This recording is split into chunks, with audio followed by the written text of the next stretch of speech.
डोस्याचे अनेक प्रकार तुम्ही खाल्ले असतील, पण कधी असा प्रथिनांनी युक्त चवळीचा डोसा खाल्ला आहे का? आज मी तुम्हाला झटपट चवळीचा डोसा कसा बनवायचा तेही 10 ते 15 मिनिटात ते दाखवणार आहे. हा इतका कुरकुरीत डोसा बनवण्यासाठी अजिबात डाळ तांदूळ भिजवायची किंवा आंबवायची सुद्धा गरज नाही. डाळ किंवा तांदळाचा सुद्धा वापर न करता झटपट हा डोसा बनवणार आहोत.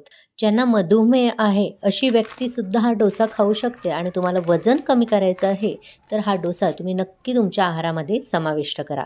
हा डोसाच मी तुम्हाला फक्त कसा बनवायचा हे दाखवणार नाहीये, तर या डोस्यासोबत छान अशी मस्त आणि तितकीच पौष्टिक कढीपत्त्याची चटणी कशी बनवायची ते सुद्धा दाखवणार आहे. डोशाच्या टेक्स्चरवरूनच तुम्हाला कळलं असेल किती कुरकुरीत आणि पौष्टिक असा डोसा तयार झाला आहे. चला तर मग लगेचच पाहूया प्रथिनांनी भरपूर असा पौष्टिक झटपट होणारा कुरकुरीत चवळीचा डोसा आणि सोबत खाण्यासाठी पौष्टिक अशी कढीपत्त्याची चटणी कशी बनवायची. नमस्कार, मी प्रेषिताच किचनमध्ये तुम्हा सर्वांचे पुन्हा एकदा खूप खूप स्वागत करते.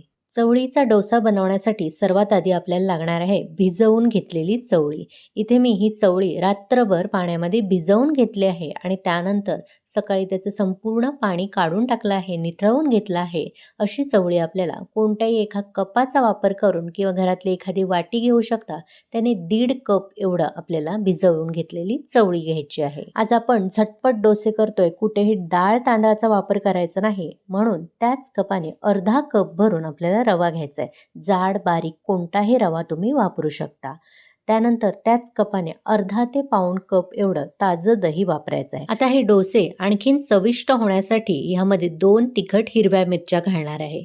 सोबतच अर्धा इंच आल्याचे तुकडे घालायचे आहेत आणि थोडीशी कढीपत्त्याची पानं सुद्धा घालायची, म्हणजे आणखीन पौष्टिक डोसा तयार होईल. सर्वात शेवटी चवीप्रमाणे मीठ घालायचं आहे आणि मिक्सरचं झाकण लावून सुरुवातीला आपल्याला हे असंच वाटून घ्यायचं आहे आणि नंतर लागेल तसं ह्यामध्ये पाणी घालायचं आहे. इथे बघू शकता अजिबात पाण्याचा वापर न करता सुरुवातीला हे मी मिक्सरला फिरवून घेतलं आहे. कसं दाटसर मिश्रण झालं आहे, पण एवढं आपल्याला दाटसर नकोय, त्यामुळे थोडंसं आणखीन पाव कप भरून इथे मी पाणी घालणार आहे. व्यवस्थित एकजीव करून घ्यायचं वर खाली आणि पुन्हा एकदा मिक्सरचं झाकण लावून हे आपल्याला चांगलं बारीक गुळगुळीत वाटून घ्यायचं आहे. तयार झालेलं मिश्रण एका बाउलमध्ये मी काढून घेणार आहे आणि मिक्सरला जे काही उरलेलं मिश्रण लागलं आहे त्यामध्ये थोडंसं पाणी घालणार आहे आणि कन्सिस्टन्सी ॲडजस्ट करून घेणार आहे. फार जास्त आपल्याला घट्ट ठेवायचं नाही हे मिश्रण किंवा फार जास्त पातळ ठेवायचं नाही. मध्यम कन्सिस्टन्सी असली पाहिजे, म्हणजे भराभर डोसे आपल्याला घालता येतात आणि अजिबात चिकटत सुद्धा नाही. आज हे डोसे बनवण्यासाठी आपण रव्याचा वापर केला आहे, त्यामुळे हे मिश्रण 10 ते 15 मिनिटासाठी झाकून ठेवायचं आहे. तोपर्यंत आपण एक चटणी बनवूया. चटणी बनवण्यासाठी मिक्सरच्या भांड्यामध्ये अर्धा कप भरून ओल्या नारळाचे काप घालणार आहे. आज आपण कढीपत्त्याची चटणी बघतोय, त्यासाठी अर्धा कप भरूनच स्वच्छ धुतलेले आणि ताजी कढीपत्त्याची पानं यामध्ये घालायची आहे.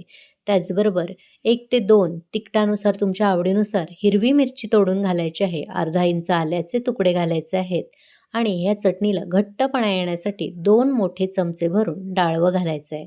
डाळ्या घातल्यामुळे घट्टपणासोबत स्वाद सुद्धा चटणीला येतो. आणखी चविष्ट चटणी होण्यासाठी 2 मोठे चमचे भरून दही सुद्धा यामध्ये मी घालणार आहे. सर्वात शेवटी चवीप्रमाणे मीठ घालायचं आहे आणि ही चटणी आपल्याला वाटून घ्यायची आहे. खोबऱ्याचे तुकडे असल्यामुळे सुरुवातीला असंच मी मिक्सरला फिरवून घेणार आहे आणि त्यानंतर लागेल तसं पाणी घालून चटणी बारीक वाटून घेणार आहे. इथे बघू शकता मिक्सरला अगदी बारीक फिरवून घेतलेली चटणी इथे मी एका करवंटीमध्येच काढून घेणार आहे. इथे आपली झटपट आणि तितकीच पौष्टिक चटणी तयार आहे. ही चटणी तुम्ही नुसतीही खाऊ शकता, पण आज या चटणीवर मी एक फोडणी देणार आहे. त्यासाठी कढल्यामध्ये 1 चमचा तेल कडकडीत गरम करून घेतलं आहे. त्यामध्ये अर्धा चमचा मोहरी घालायची. मोहरी चांगली तडतडली की त्यानंतर छोटा पाव चमचा भरून हिंग घालायचा आणि 2-3 कढीपत्त्याची पानं. एवढी साधी सोपी आज मी फोडणी देणार आहे. ही फोडणी आता या चटणीवर लगेचच ओतून घ्यायची आहे आणि मिक्स करून घ्यायची. इथे आपली मस्त फोडणीवाली कढीपत्त्याची चटणी तयार आहे. चटणी बनवेपर्यंत आपण झाकून ठेवलेलं मिश्रण बघूया.